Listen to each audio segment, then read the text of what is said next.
Welcome back, everyone. We're here for more WordCamp. This is our new session of Novel Bootcamp, and this is our fourth that we've done. We go all the way from idea to finished draft here on our camp servers, our skill camp servers. In this case, 90 days is the sort of estimate for how long you're going to take to finish your book. And we already started last week with week 0, where we sort of zeroed in on some of the basics like the word counts. Your genre, you want to be aware of the reader's expectations and the promises that you're making early on by just making those first few choices, such as what's the title, where would this fit on a shelf, things like this. And you should, of course, also have that estimate word count for how long your book is going to be so that you can set your daily and weekly goals. The plan with this is that we're going to now be updating our usernames with our word count totals, so you can keep track of where everyone is in their book writing process. As for me, I haven't started my pages yet, but once I do, I myself will be writing a new book this session and keeping my username updated. So we recommend you do the same. We're going to be trying more measures of accountability, I guess you could say. We're not here to force you to work or force you to write your book, but just ways of adding that sense of deadlines or that sense of importance to finishing your book within the time frame. And we're trying to keep track of our progress and just keep our momentum as high as possible throughout this session. Okay, I've also been told my mic volume is often too low on the stream, so I'm going to turn it way up until it's in the high yellow. I hope that's better than it normally is, but let me know on the stream if that is too loud. All right, let's go. Okay, we are part of WordCamp, which is part of the Skill Camp group of servers. Our biggest one is Script Camp with more than 5,000 members. Lots of free classes, table reads, script swaps, writers groups, and programs for our supporting members too, such as these boot camps, which take you all the way through a complete draft of a script. We are part of a nonprofit that offers free and low-cost classes to learn new skills to reach your life goals, and you can see the many other topics that we have servers dedicated to here. WordCamp is for novel writing. That's where you are right now. We also have recently added Game Camp, which is centered on game design and has game design group meetups every Wednesday, 6 p.m. We have plenty of other events. We can't even get into everything, but there are events pretty much every day. You can see that we have upcoming stuff too, including in December, Software Developer Lab on Code Camp and Short Film Bootcamp Fridays at 11 on Film Camp. We have this current session of Novel Bootcamp that runs 12 to 2 on Saturdays. Saturday is always Novel Day here at WordCamp. And this new session started last week on November 1st. So we are moving all the way through NaNoWriMo. We did our NaNoWriMo prep sessions before this, so hopefully you've got a solid outline. Or you've got this really clear path of what you want to do with your book, whatever form that takes. And you now have everything. You have all the tools that you need. You have all the work cut out for you. You have all of the deadlines set. You can figure out your word count goal and therefore divide it by 90 to get your daily goal, or divide it by 7 to get your weekly goal. Or sorry, divide it by 7? Or how many weeks are there? 12 weeks. So divide it by 12 to get your weekly goal. And try to keep up with that as best you can. It's best not to lapse on your words. You don't have to write every single day, but it's helpful to write at least a little bit per day if you can. I would recommend set a schedule of writing days that you have in your week. So for me, I write on weekdays. I mostly teach on weekends. The weekdays are my writing days when I don't have classes. I'm writing 2,000 words per weekday. You can set your own pace. 2,000 words is it's on the mid to high end. It's not the highest end. The highest end people are writing 3,000 to 5,000 words a day. That to me is a completely unsustainable pace, but if you can sustain it, then you can probably be a self-published novelist. Whatever you're writing, that is an insane output rate. So try to keep your output as high as you can. 1,000 I would say would be about average. 500 would be sort of the minimum. So if you can't write more than 500 words per day, which on a weekly output would be 10,000 words a week if you're just writing 5,000 words a week if you're just writing 500 words a day on the weekdays. I think I have that math wrong still. That's okay. This isn't math camp. But I hope you can see that about 500 words a day is the pace that you want to set for yourself. If you can't make at least that amount of time, or that amount of time that if you write 500 words a day on just your writing days for the week, that you are being consistent with that, then you may need to, I don't know, drop a class or drop a hobby for a while, or get up earlier, go to bed later. You may just have to adjust your lifestyle a little bit to allow yourself to write at least 500 words. But it's hard. It's not easy for everyone, especially if you have kids, especially if you have a demanding job. So being a novelist is sort of navigating those challenges and finding a way to do that. I'm being told the words are a little blurry. Oh, that's because the stream window projector is too small. Is that better? Let me know if that fixes it. So, I'm sorry, I couldn't hear that. Was that a yes or no? Yes. Yes, that's better. Okay, that was a yes. Thank you. That's much better. Sorry about that. No problem. So you can get a class on its own if you want to at scriptcamp.net/classes, or you can become a sustaining member with your monthly donation at scriptcamp.net/membership. And if you are a member, you get unlimited access to every class, every boot camp, every workshop, every event on every server, not just the public ones. If you want to just stick to the public ones, that's all good and fine. You can still attend many genre groups, swaps, meetups, and readings and things like this. But you just won't be able to go through the whole course of the boot camps, which take you all the way through writing it from beginning to end. So you can vote in the chat. We're hoping to get some signups today to indicate that we have a nice, solid group for our next Novel Bootcamp. So we will bring this chat up back later in the group, or we will bring the poll up later. But there will be a poll in the chat with some blue numbers that you can click on if you plan to sign up, or you plan to not sign up, or you have questions or other things like this. You can let us know using that poll. So, where are we? Last week we talked first pages, and we read a few first pages from books and looked at the expectations that we're setting, the promises that we're making in these first pages, and the ways that you calibrate your reader's experience to allow them to know the ride that they are in line for. We want to make sure that they know the sort of thrills and excitement they're going to get from your particular story.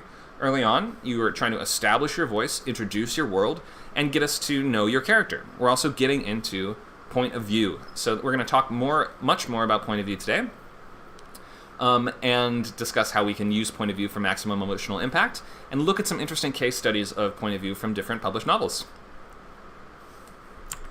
Fun, right? All right, let's get into it. We'll start with our discussion for this week. So if anyone's not checked in or introduced themselves so far, we encourage you, feel free, now is a good time to speak up and tell us what you're writing, what your word count is, what your inspirations are, or whatever else you want to share. If you already have shared and you feel you've already told the world what it is you're working on, you don't have to. But let's leave this time now for anyone to maybe tell us where you are in your book. If you already told us about what you're writing last week, maybe you can give us an update. Have you written your first pages, or maybe your first couple sentences, or just tell us where you are. Anybody can feel free to speak up or use the text chat by clicking on the white word bubble on the classroom that says Open Chat, and then you can find that on the right side of your Discord window. So, let us know. What's your update? I'll go. Go ahead. Hi, I'm Kat Athens. I'm working on a novel called When Two Dragonflies Collide, and it is oh Lord.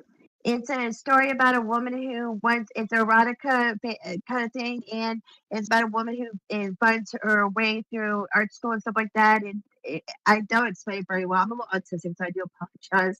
But I have officially about two and a half chapters written, and I am at almost 10,000 words. So I'm really enjoying it, and it is currently in third person. So I'm working to see which point of view I want to keep or not. So that's where I'm at right now. Great. All right, thank you for that. I think you're our first ever member that's writing erotica. So where's our round of applause button? Can we get the soundtrack? Here it is. Applause for you. Yay! Yay. So this is a subgenre of romance, of course. So I would say, you say you're not super good at explaining it. Thank you for that sound effect. My recommendation would be, if you pitch the book to people, try to just tell us what the romance is, right? You mentioned it's a girl going through art school, but is there like a central romance? Are there several? Is there a love triangle? Something like that? Actually, the base of the story is she basically meets a woman another girl in art school who introduces her to BDSM, makes a bet, not a bet, but a dare that if she does this, then she'll get someone to pay for her art school class, which she can't afford. So she's trying to find ways to afford it. With that being said, she's also starting to have dreams after she meets this person of a love affair that happened years and years and years ago that she's trying to figures out towards the end that it's about her in the past relationship from a past life that she experienced, and now she has to make a choice whether to stay with the romance, epic, traumatic, tragic romance, or does she go after? Oh, okay. So there's like a mystery too. Yes, it's a love story. It's a lot. Yeah, sounds like you've got a lot going on. You've got a mystery. You have a speculative element if you have sort of like past life regression kind of stuff going on too. So, yeah, I would, you don't have to obviously pitch your book now, but like just in telling people about it, I would try to just find a focus, and like find a really simple way to express, it's about a woman going through art school who starts a relationship with blank and blank, and now she has to solve the mystery of blank. So you've got just kind of that, I guess you could use a log line, that would be one way. Go ahead. I was going to say, I actually have a log line if you want me to say it real quick. I do Sure. apologize. I do have a log line, though. Yeah, if Give you've me got it one ready to second, let me go, get go to ahead. it. Yeah.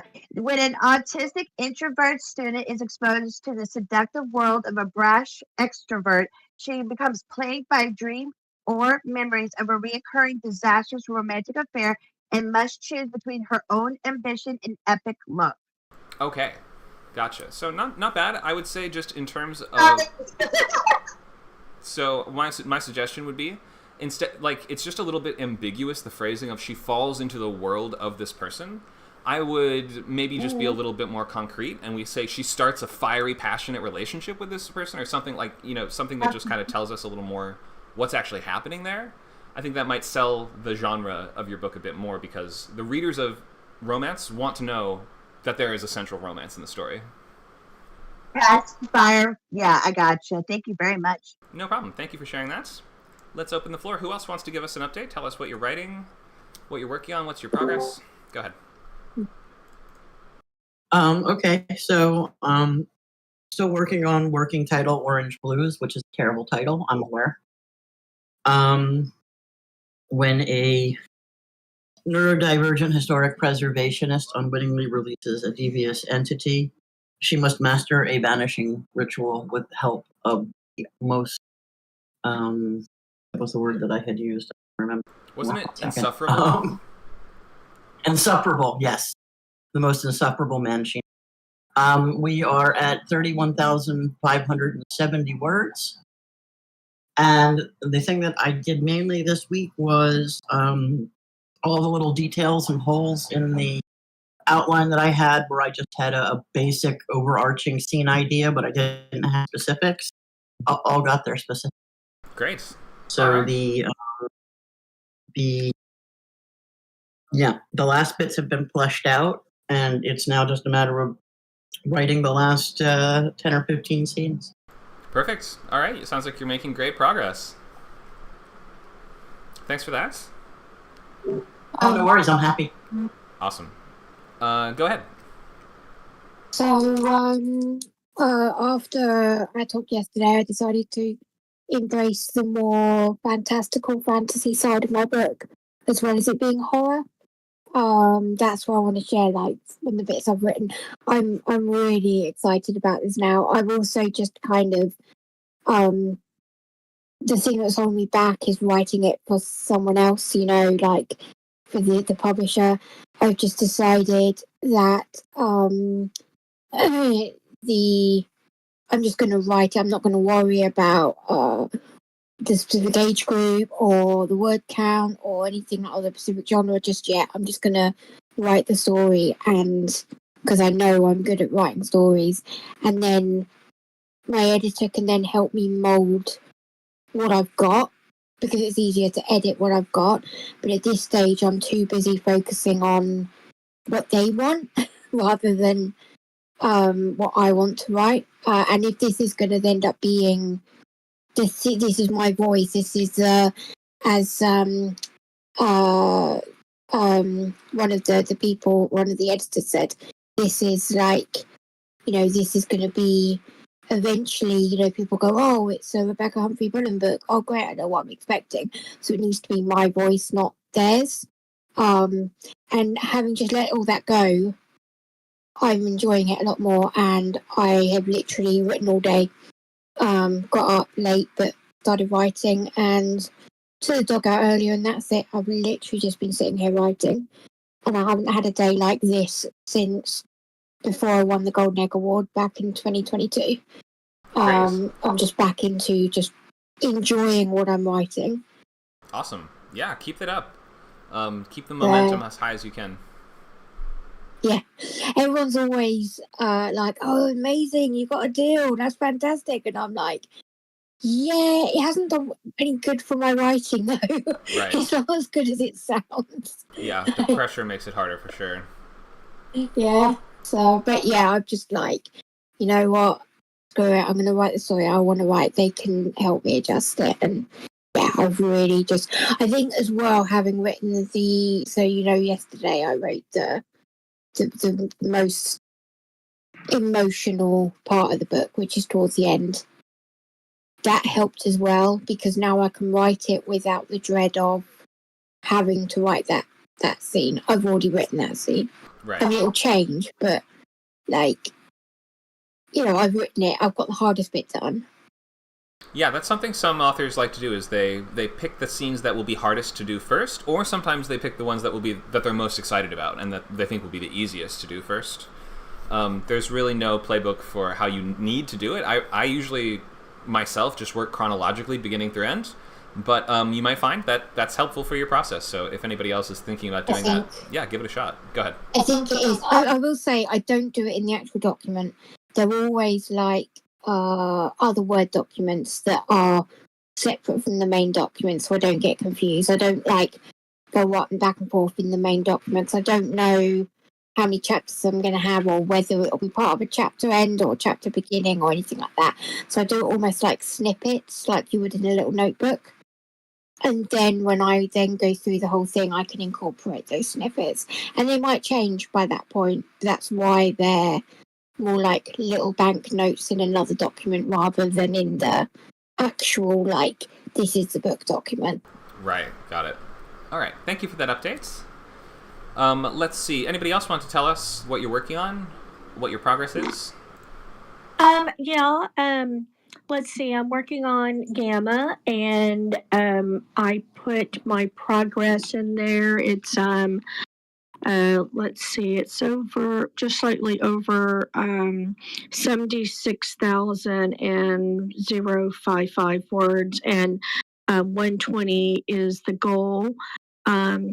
And it will be my first sci-fi novel, but it's not the first one I'm going to try and get published.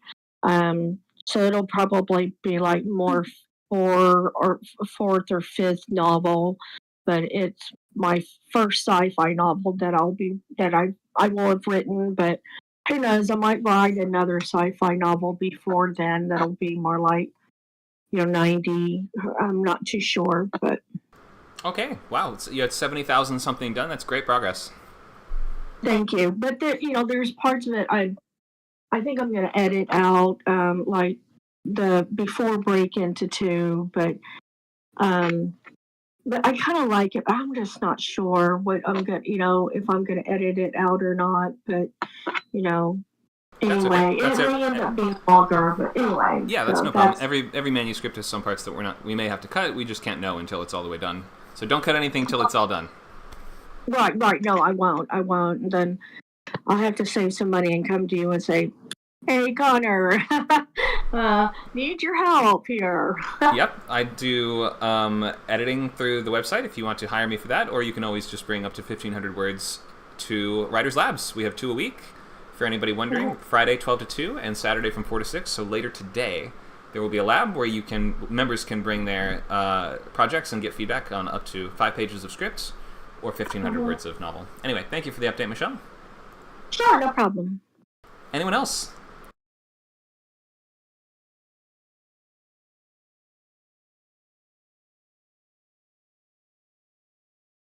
I see in the chat somebody says, give me the slides, please. Okay, sure. We can share the slides. And if you are on our Discord... wait, actually, Nacho, is there like a list or like a folder that we can add people to? Maybe there's a better way. It's just so if you become an unlimited member, then you have access to a folder with all the slides from all the classes. Oh, great. Okay. So yeah, Nacho can help you find that if you need. Thanks for that. All right, let's get into... Oh, wait, sorry. Did I miss anybody? Anybody else want to speak up and introduce themselves and their project?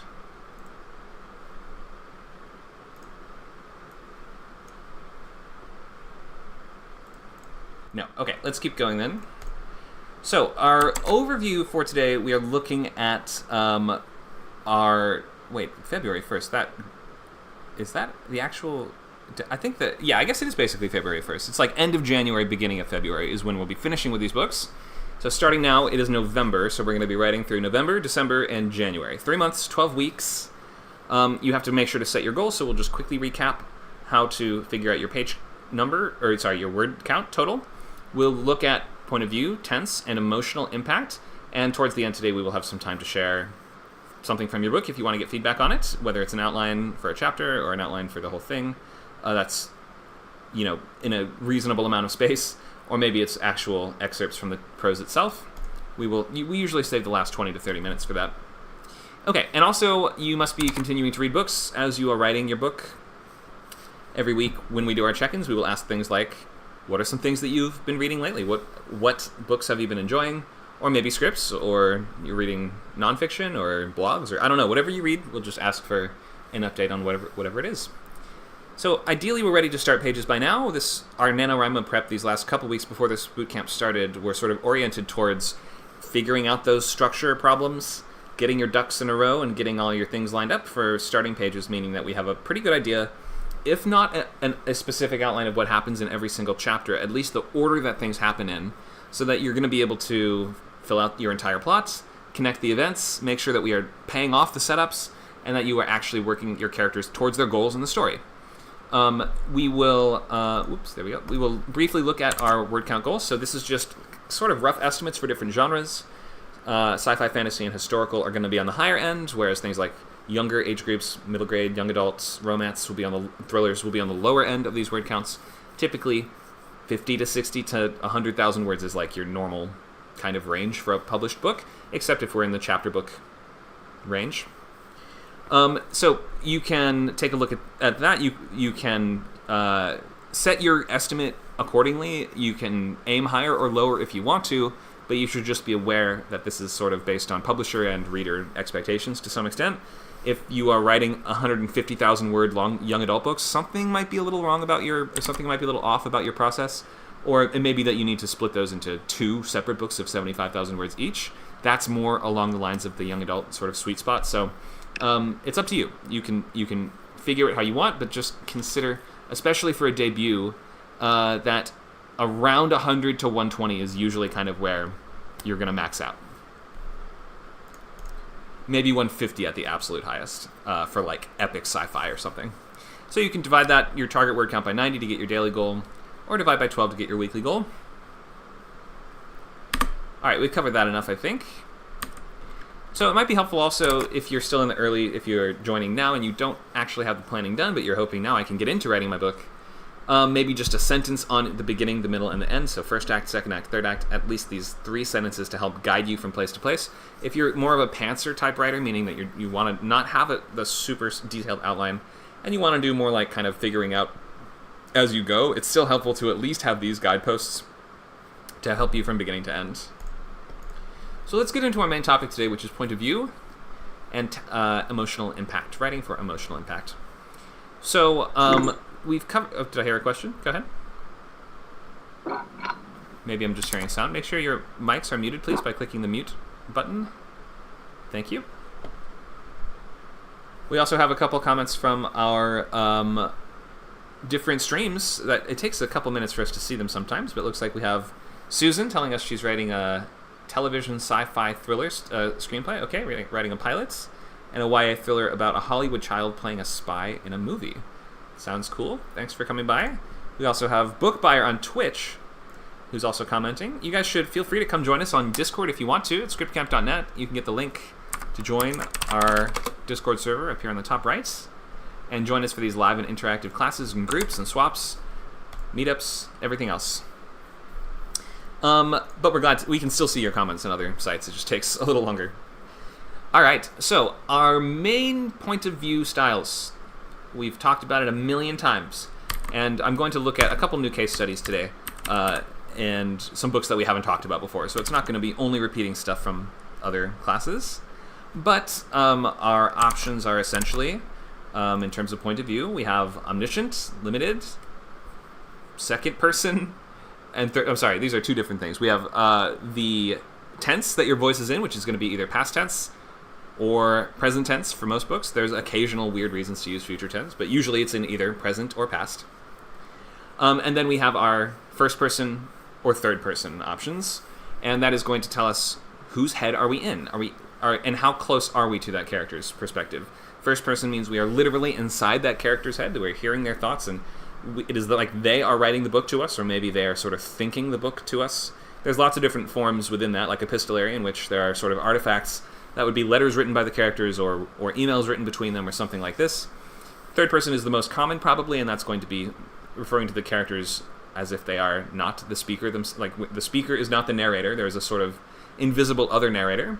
And that invisible other narrator might take an omniscient or a limited form. Omniscient means that they can perceive and know everything in the world at all times.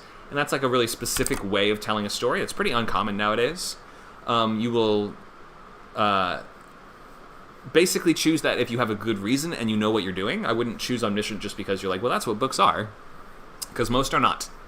It might feel like they are, but in fact, most are much more limited to the point of view and perception of your lead characters, which are usually called the POV characters. So the POV characters, you can have as many as you want. I mean, we're looking at a book today that has 15 of them.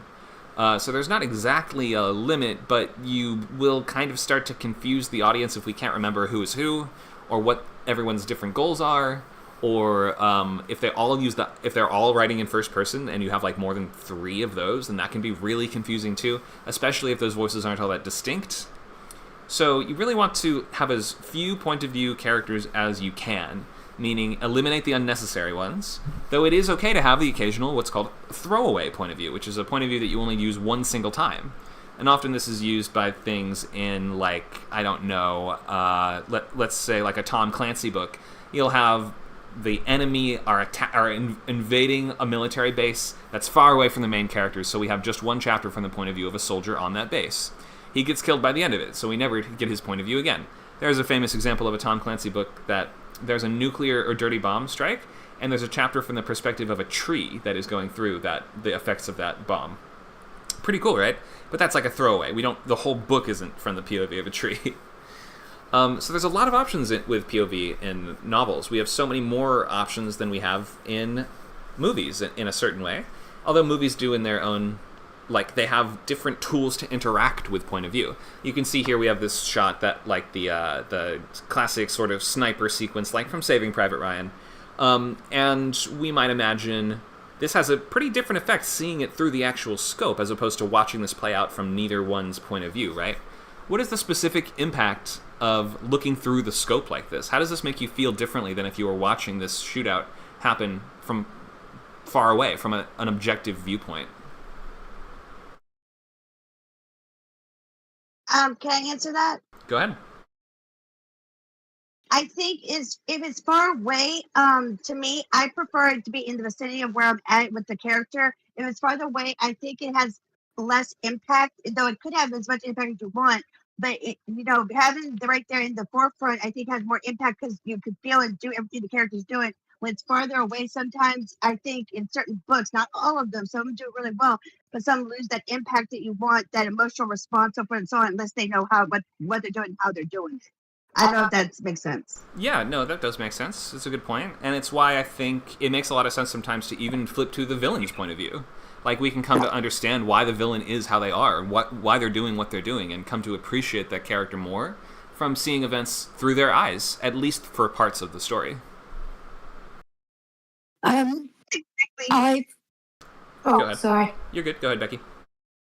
I think that where I've seen it done well with, like, the really omniscient view is either where they're technically not omniscient, they are a character themselves. So, like Lemony Snicket, he knows everything that's going on within the world he's written because he's done all the research, but he's telling you it, and he has characteristics himself in the way that he's writing. Like, he's not a character in the story, but he's like a reporter telling you the story. Yeah. And then the other way that I've seen it done well is where people are trying to mimic or trying to make things feel that old fairy tale, fable, that really, like, old style of writing. Absolutely. And did I just lose my train of thought? Remind me the first example you just gave, or the first point you brought up. Let me sneak a character in there, right? Thank you. Yes, there's a couple variations on that too. There is the sort of background narrator who like is a character in the story but just doesn't take up a lot of space in the scenes.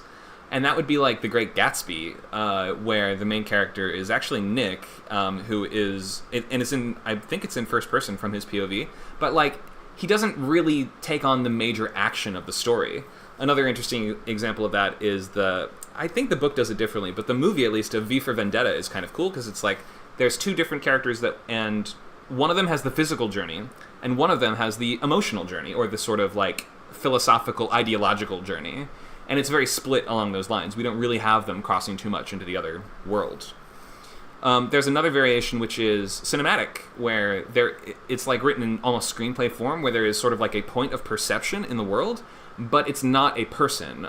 It is, in fact, like an invisible kind of camera that is in the air, and we can't hear the thoughts of characters through that camera. We can only perceive through that spot.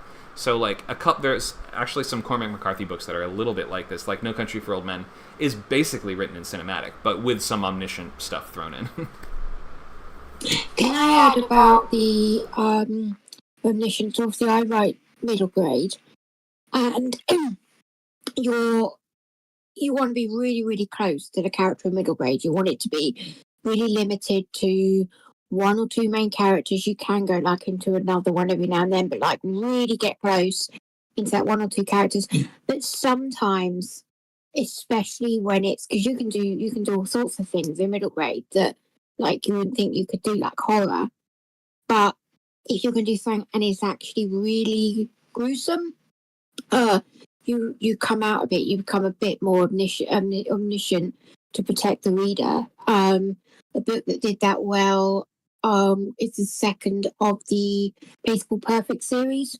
So in that, they found that someone is creating zombies. They're putting electricity into dead bodies and controlling like robots. So these kids walk into the room and it's actual like dead rotting bodies that they've dug up from a graveyard, and that is horrific. Like, that's not zombies, that's like literal rotting bodies. But it kind of goes omniscient. It goes out of their heads, and it talks about how they turned their heads away and so they didn't have to see it. So we sort of go out of their head a moment to distance ourselves, and also they're distancing themselves by like not looking at what's there. Yeah, it works in first person too. You can always just say like, I couldn't look at it, I refuse to look at it, I couldn't think about it, whatever it was, right? Like you can have that's a way of receding from that kind of horror of something for a specific effect. So yeah, that's a good example. Another one that I would highlight that does that well is, well, we already mentioned Unfortunate Events, which has a lot of gruesome things happening, but it's basically, they sum it up in like a sentence. They don't go into like the splattering blood or whatever it is, right? It's sort of, but at the end of the third book, their guardian gets pushed into a saw blade, so it's like, it's pretty graphic, but the book is just sort of like, and then a very unfortunate event occurred in which she collided with the saw blade. End of chapter. So you don't have to like linger on things that you don't want to, and that's one of the tools that you can use in like providing different amounts of detail can be used to control the POV in your story. Thanks for those examples. So yeah, like think of how we can use this idea of looking through the sniper scope in a literary way, as opposed to in a filmic way. The filmic way is by actually showing, the camera is looking directly through the scope, like we are the shooter. You might think, how would that be different if we are looking at the perspective at the hero, aiming down the scope at the hero, aiming down the scope at the villain, or maybe we are looking at the scene from some third-person perspective. I remember even a sequence in this movie, Saving Private Ryan, has an interesting battle scene that is mostly from the POV of somebody very far away, watching through a sniper scope, like not on a gun, but just looking through the scope separately. And it's the only scene in the movie that it's one of the only battle scenes in the movie that is portrayed from that far back.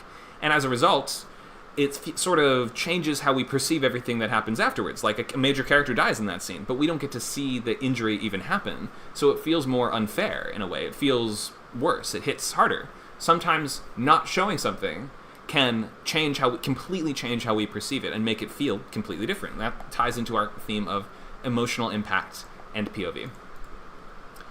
So I'm going to come back to that one. So psychic distance is this concept of how far away we are from the characters. So even within something like third person, we have variations in terms of how distant or close we are, the level of distance that we have to the character and their internal thoughts. Where you might imagine third person where the closest possible version would be, it feels as if the character is literally writing these words.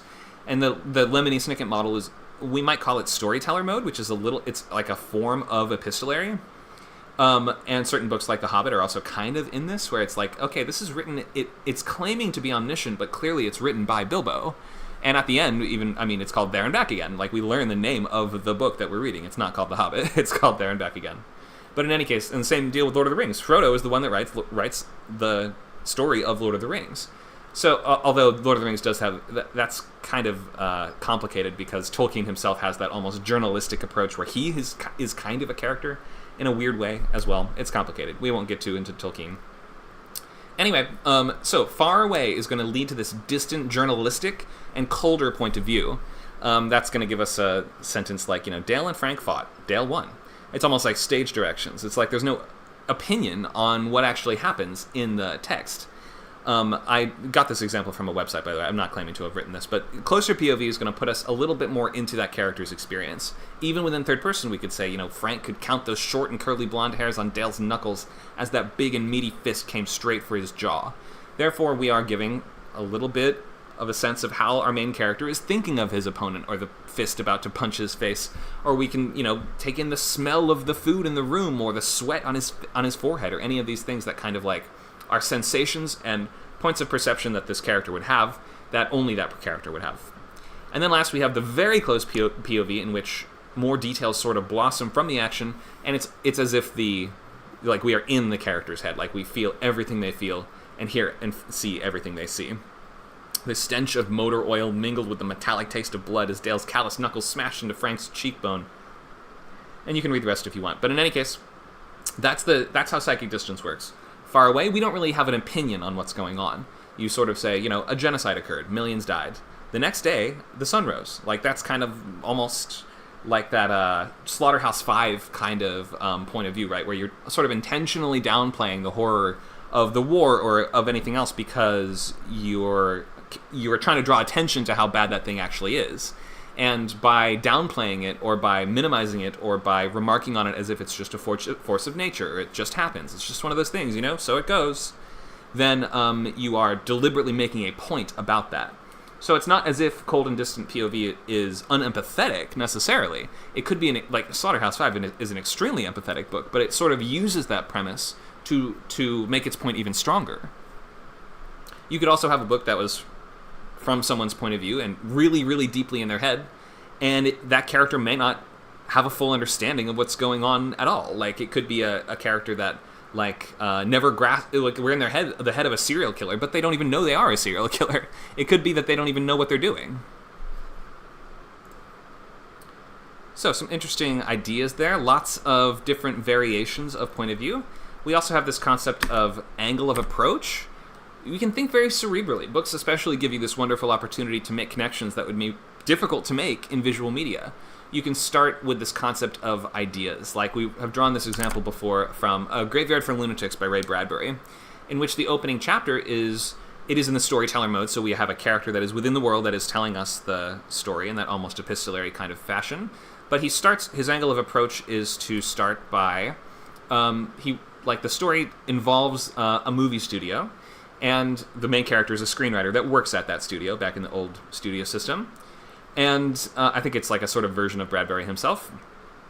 And instead of just starting the story by saying, here's an interesting thing that happened at the movie studio was at this place. It was this big, and it had this many people working there. He starts by comparing it to the graveyard next door. And he says, there was a kingdom of life that juxtaposed the kingdom of death. And his very specific approach here is to take those concepts of the movie studio as a place of life where, a million people, quote, live every day and die every day. Like, there's all these stories that come to life, and there's all this, There is a sense of things happening there and things mattering there. And next door, it's cold and quiet. And although both of them have a security guard that circles around and takes a lap around the property once per day. So he sort of like compares and contrasts what's different about these places, what's the same about them, and what is interesting about that. And that creates a sort of point of conflict or a point of tension. There's not actually a character trying to do something, but there are two sort of competing ideas that would seem to intercede, or they seem to get in each other's way. They seem to be contradictory, or they're conflicting in an almost intellectual sense. So books have can have different definitions of conflict than we would normally use in something like a play or a movie. Sometimes the conflict in a novel is more spiritual or ideological, or much more internal than what we would see in most movies. Movies have to externalize so much of what's going on in the character's experience and in their head, and it doesn't have access to this many different angles of approach. Or if you do use them, they have to be, you have to just wield them in a totally different way. You have to use those tools differently. So, psychic distance and angle of approach are just two ideas that we use in drafting our chapters. You can, especially if you are in the literary end, then you can take very different and radical, even experimental angles of approach for scenes. You might describe a conversation, but you don't you don't give us a single word that those people actually say. You just describe the kind of conversation that they have. Or you might do any other, like you can take weird angles of approach in literary. You can experiment. You can try narrating a scene from the perspective of a rock, or of a dog, or of anything else, right? So, literary is a great place to play around and show us what's possible within the medium. I'm not going to play the video now, but omitting, I mentioned this idea of not showing stuff can sometimes make it stronger. Like the idea of if we watch a character, or if a character dies off screen, someone that we cared about dies off screen or off stage, so to speak. And then later we find that character, and it's like your hero could have done nothing to prevent that. It feels even more unfair somehow. Like we didn't even get to know, like if the contract between writer and audience would seem to suggest that we are going to see all the important stuff happen. And by strategically violating that, you can create that interesting emotional effect of incompleteness or unfairness.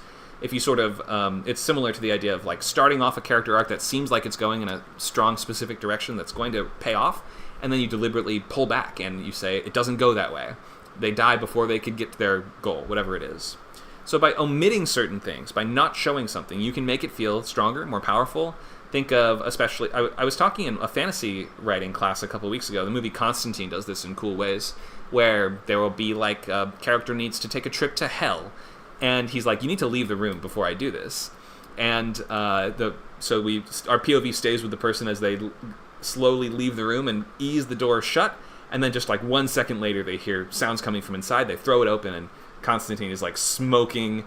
Like smoke, steam is rising off of his body. Like we didn't get to see him actually do the process that would take him into hell, but because of that, it sort of feels cooler. It feels more mysterious. Like we can imagine what happened there rather than seeing it explicitly. So by not showing stuff, you can use that as just as worthwhile or interesting a tool as showing stuff. And on the note of emotional impact, this idea of catharsis can often result from the understanding of something that was omitted earlier on. Think of all those scenes where a character writes an emotional letter and then we don't actually read it until the end. Think of Stranger Things, like season 3, where Hopper writes this long emotional letter. He goes to read it, he doesn't end up reading it, and then seems like something bad happens to him later in the season, and afterwards, that's when we read the letter and we realize all these things that now it seems like he will never get to say. Sort of like in this ad here, The Silence of Love, which is a really powerful Thai insurance commercial that uses this concept of omitting point of view. That there's a deaf father that's trying to get through to his daughter, and we don't get subtitles for the first half of the story. In the second half, it adds in the subtitles to show all the things that he was saying the whole time. Very strong stuff.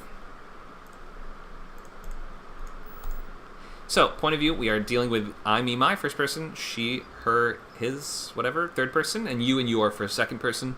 There's not that many reasons to use second person. I would stay away from it unless you have that really specific reason why. But occasionally it does work. So let's think of some interesting uses of point of view in books. Let's start. I've been talking a lot. I want to open it to the room. Maybe tell us about your favorite point of view in a book or an interesting point of view that you've read before.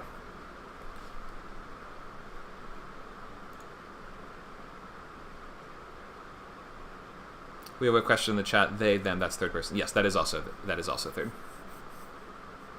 Well, I like first person, but I find it difficult to write in because I'm not too sure how to talk about the other person or other people. Yeah, it can be tough getting into another person's head entirely. The best way to do this, I think, is really just by reading a lot of first-person books, seeing how they do it, like taking notes, maybe even listening into, go to the mall and listen to how people talk in their private conversations and things like this. You can read journals, or that kind of like that idea of unfiltered speech from somebody is a little bit different than the very filtered speech that we use to communicate with each other. So it can be helpful to look at things like court transcripts, hidden camera shows, like stuff like this that just provide that unfiltered view of how a person would talk if they did not know that they were in a story. Can you have a mixed pronouns? I'm sorry, like what? For example? Like you can talk about, if it was happening to the POV character, you could say, I, me, my, etc. But when you talk about the other person, you could write he, she, etc. But then if you're talking directly to them, you could then use you, yours, etc. Yeah, these are just rules for the narration. This is not for dialogue. If your character is speaking to others, then of course they would use different. They would use the appropriate pronoun that makes sense in that instance.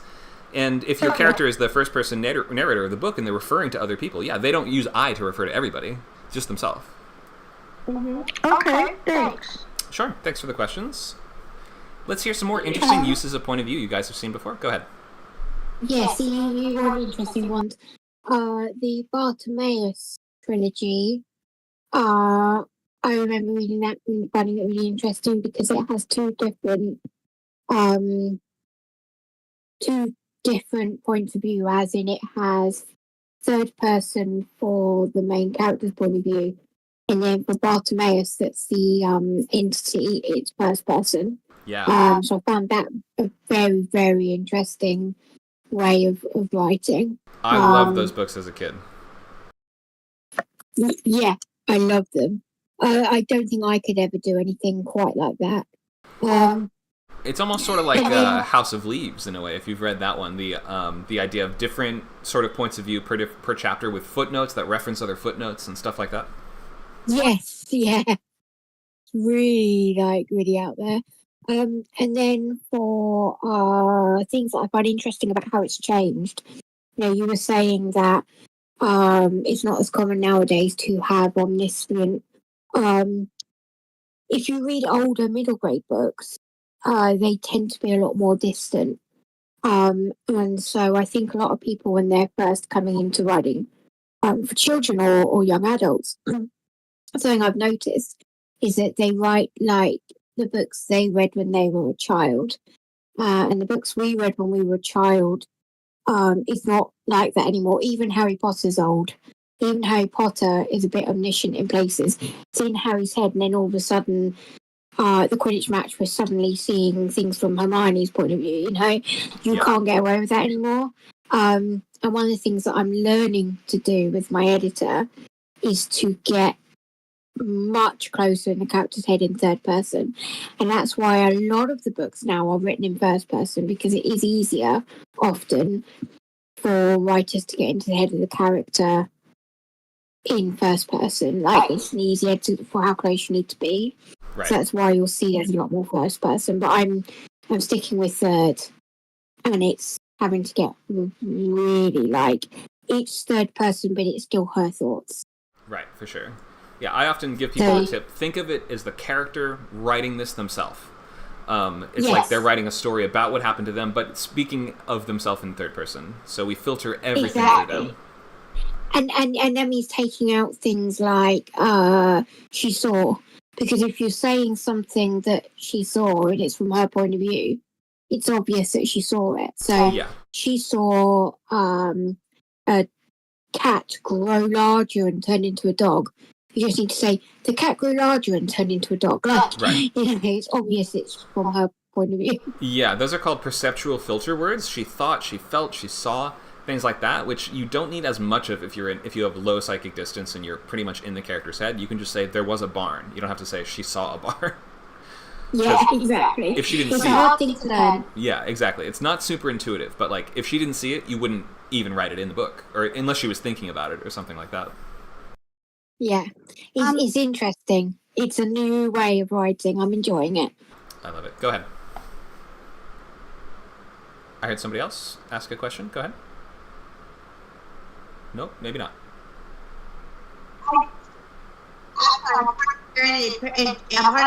It says everything that people type in the chat. I do apologize.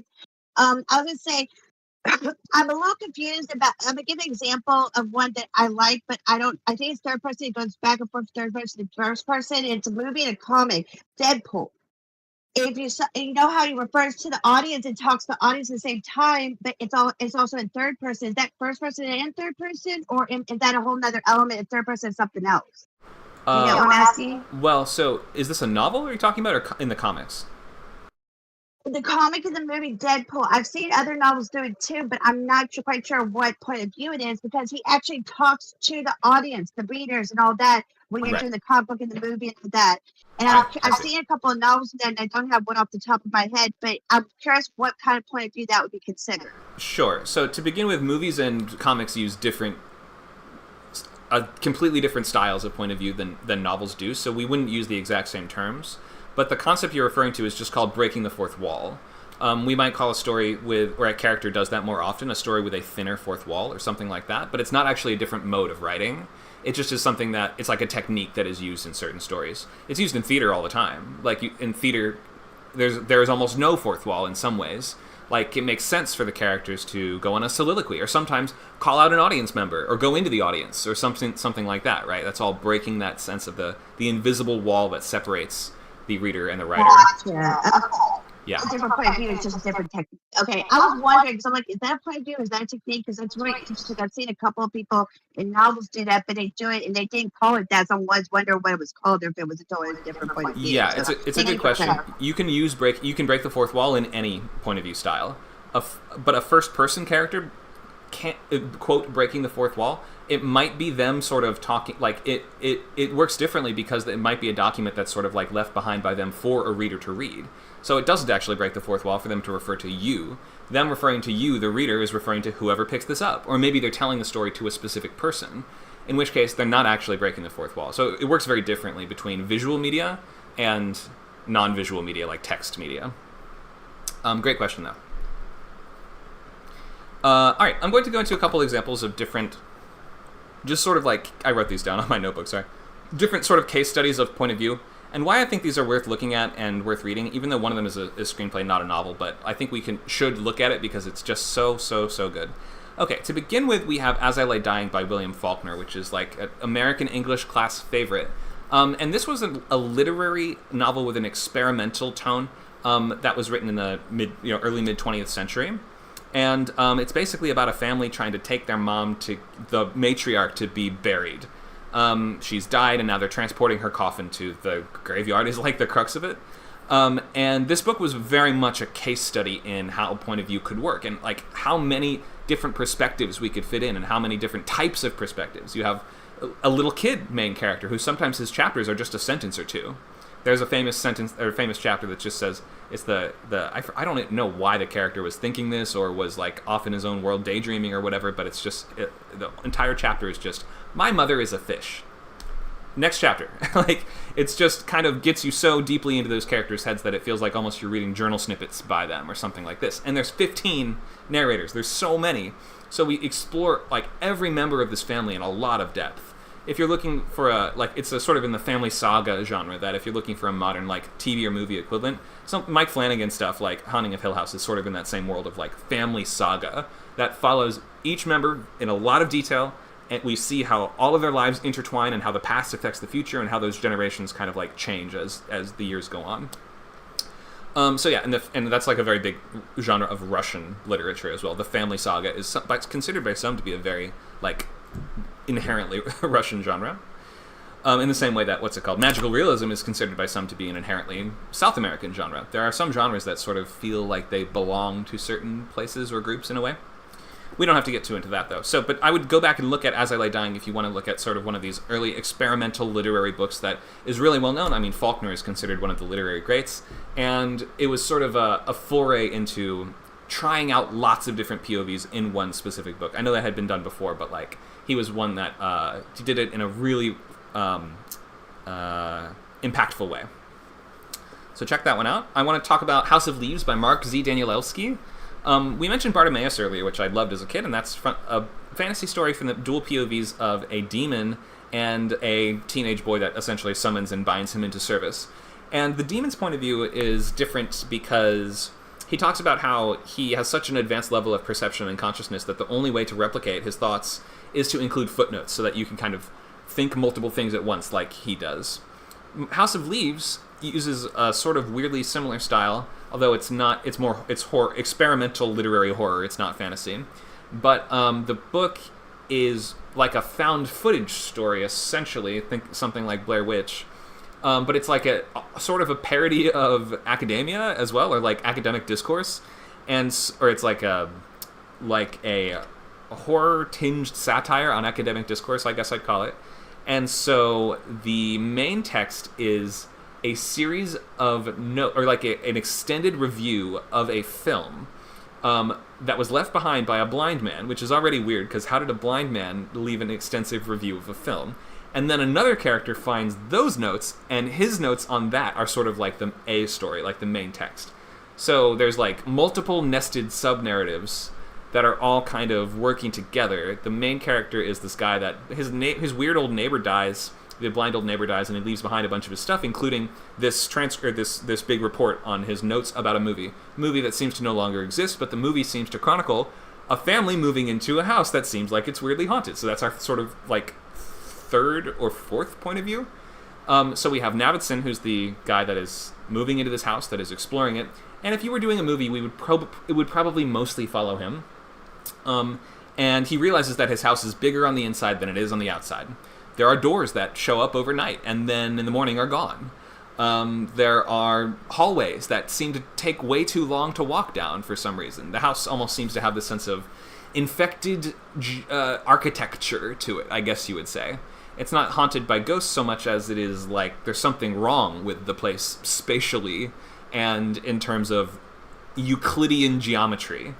And the deeper he gets into the house, the more he realizes it's leading like down into these darker levels. And it sort of sounds like there's something down there that they sort of start calling the Minotaur because it kind of resembles like a labyrinth. And then he goes on an expedition to try to get to the bottom of his own house. It sounds cool, right? It's a great story, and also it is told in a very unconventional way. So I have a question in the chat. There are like weird steps that you walk down upside down, and they're everywhere. Yeah, kind of like that MC Escher kind of stuff. The deeper you get in the house, the weirder the architecture gets, for sure. So I wanted to bring that up just in the sense of showing what you can do. Like, we're talking about different experimental literary styles that show what is possible. You can always have like these multiple characters that are commenting on other characters' narratives. You can even, there's a J.J. Abrams book, or is it what's his name?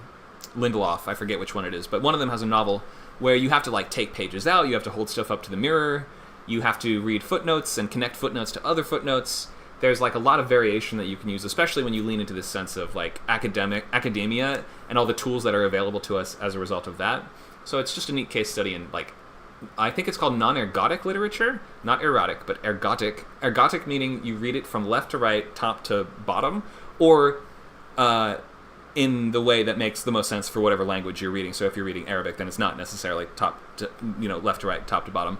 But non-ergodic literature is pages that you have to read in strange ways, like a Shel Silverstein poem, or you have to hold up to the mirror, or hold upside down, or put lemon juice on the page, or heat it up, or whatever, like invisible ink, or puzzles, or things like that. So, yeah, it's cool stuff. I recommend taking a look at that one if that sounds interesting to you. If that sounds miserable to you, then definitely don't read it, because it's a lot of that.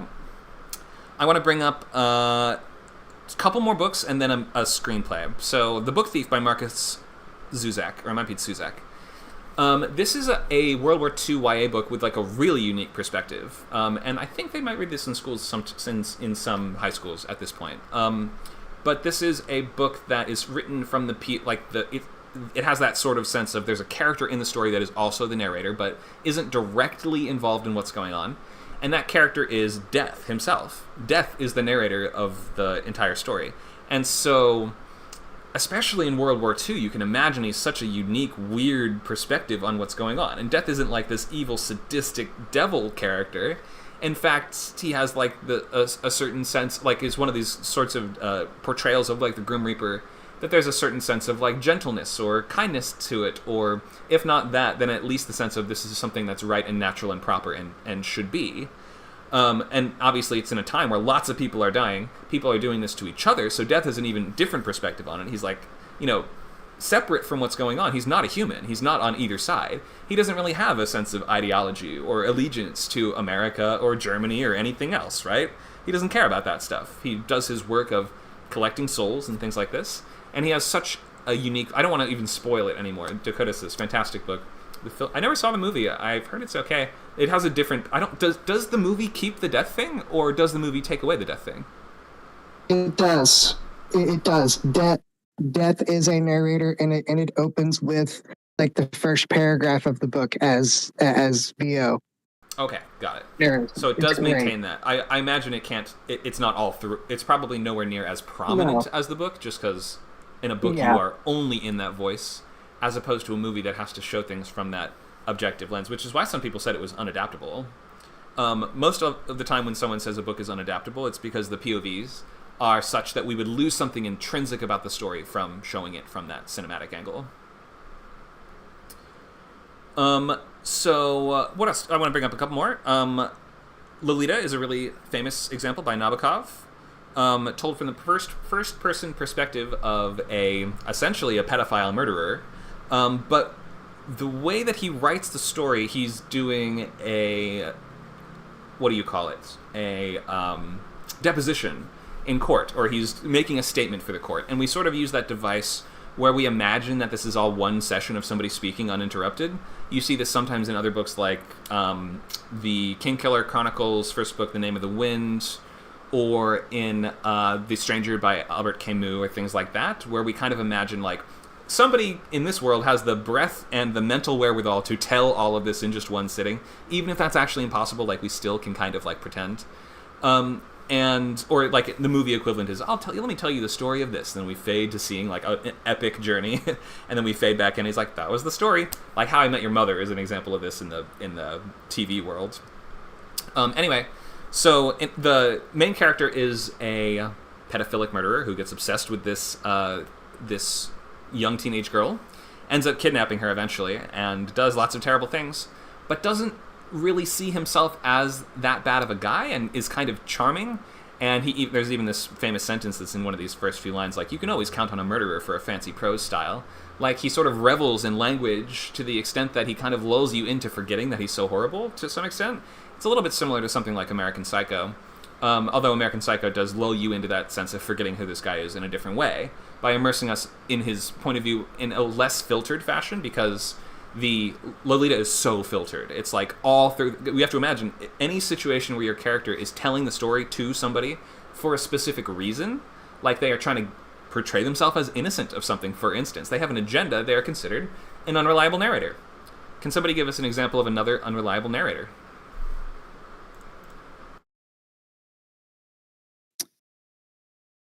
There's a book that I read a while back called Darling Rose Gold, and it sort of flips back and forth in the POV chapters, kind of like Gone Girl, where the main character is the survivor of a Munchausen by proxy abusive mother who would give her medicine to make her sick. And when the book starts, she's picking up her mother, who's finally being released from prison after, whatever, decades behind bars. And she's coming to live with the daughter. And now she's an adult. And it's like, you're feeling bad for her. Oh my God, she's going to be with her abusive mother who subjected her to all this stuff. And then from the mother's point of view, it seems like oh, maybe that's not actually what happened. So you kind of just keep going back and forth between like what really happened and who's really the abuser, or is she trying to get revenge? Is she tricking her mother? Yeah, psychological thrillers really use this concept, and like domestic suspense books and things like this, they get as much of that mystery and like entertainment value as possible from these different points of view where we're not sure who's telling the truth. You could have multiple points of view that are saying contradictory things or the opposite of things, and we don't know who to believe until maybe later, where we sort of start to piece together what that truth is. That kind of leaves us almost like a separate character that is trying to figure out where does the truth lie in between all the text. Question in the chat, would nonfiction have that perspective? Because only one I can think of and haven't read the book is I'm Glad My Mom Is Dead by the actress. Oh yeah, Jeanette McCurdy, I think. Somebody correct us on that actress's name. But Jeanette McCurdy. McCurdy, thank you. So nonfiction is inherently unreliable because every narrator is biased, or every real person is biased, especially in the world of documentary journalism. There's always a bias. You can't get rid of it. And so part of writing nonfiction and part of journalism is acknowledging and understanding that bias and sort of working around it in the sense that you have to sort of sometimes say, I can't comment on this because I'm not sure about it. Or sometimes you can say, all I can do is speculate on who the killer really was. And in my opinion, given what I know, it's this. And that's how you kind of avoid the problem of presenting something as true when you're not 100% sure about it. But then again, yeah, it's just nonfiction. We assume the main character to be unreliable because real people are unreliable. Interesting question, though.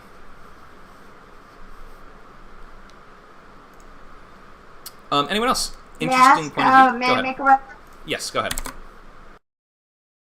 I'm not sure if this would be unreliable, but I think of it as unreliable. The book series Dexter, Okay, yep. where he's a serial killer, but he's trying to fight against what his urges are and everything. His father taught him how to do it. So it's really interesting characterization. Yeah. Right. So let me ask. So Yeah, I know the series is called Darkly Dreaming Dexter. So in the series, is it that he's not telling the full truth to the audience, or he's concealing something about himself from them? That's what I took it as that he's concealing stuff from himself. Even is where it goes. He's always fighting himself, but I don't know if that would be considered total unreliable if he's trying to conceal stuff from himself to deny who he really is. Would that be still considered unreliable? For sure, yes, it is. Because even if if the character themselves is being deceived, or they can't access everything in their own memory, or something like this, then yeah, they are still considered unreliable. And also, if I remember correctly, the Dexter books have more of a supernatural element, where like I believe the Dark Passenger is more like a demon inside him, or maybe that's later. That might be a later development. Go ahead. I've read all the books and I've watched the TV show, and the only things that are the same as the first season with the first book, the books go wildly, like really wildly onto supernatural side and it being a demon and stuff. It's so bizarre. Okay, and is he consistently unreliable throughout? Yeah. Go ahead. Yeah, I didn't read the way. Let's do one at a time. Becky first. I was just saying, yeah, he's pretty much consistently, it's quite unreliable in the sense of, you kind of don't really know like who's speaking, whether it's, once you realise that he's being controlled by, in the books, once you realise he's being controlled by this thing, you don't know when it's him speaking or when it's the demon. It's like, as I say, and they go really bizarre. I enjoyed them, I love them, but I love the TV show better, which is just a straight, like, he's a serial killer. And the first 2 or 3 books is along that line. It just then goes bizarre, and like, I think it's the 3rd or the 4th. Right. Okay, thank you for that.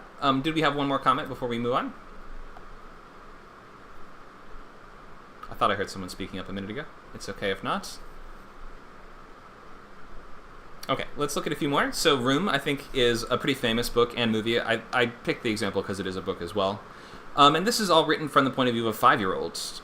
So you might imagine that the prose itself is sort of really simplistic and childlike, and it's a character that doesn't fully understand what's going on, especially the sequences where we have to kind of put together what's going on. I mentioned earlier this concept of leaving something out off screen or deliberately not showing something for emotional impact. This book makes great use of that, especially because it's about a woman and her kid who, well, let me back up. It's about a woman who's kidnapped, held in captivity for 7 years, and the kidnapper impregnates her against her will, and she has this child. And the kid is the point of view for both the movie and the book, but it's told in his words in the book, so you feel it even more strongly. And so when, for instance, I don't know, the killer is attacking or hurting his mom, you have him in his little closet with his hands over his ears, and he's counting the stars on the wall, or whatever it is, right? And so we can kind of, by keeping those things off screen, we sort of feel that impact more, because we imagine that we are in the head of someone who needs to kind of block that out to avoid the trauma, or, you know, to sort of stay sane and rational in this world. He needs to not think about or not envision certain things happening. So really dark example, but a really strong case study in point of view, and how we can, like... Was that based on Dutroux? I think it's inspired by a true story, but it's not directly based on one. Yeah, the Belgian guy. The Belgian guy. Yeah, it's inspired by that guy who kept his. Yeah, Dutroux. His name is Dutroux.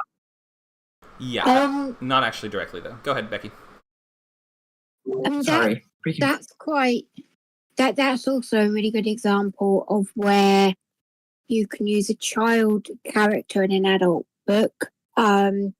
So Stephen King's, I don't know what thing it's spoken, what point of view it's spoken in, but it's still got that childhood innocence. The first half of it where it's all, I watched the films, but you know, it's all the kids' points of view, and it kind of has that innocence about it. The major difference is that the book is not separated half and half. It's actually intercut all throughout the child and the adult. So it's like told in a pretty different way.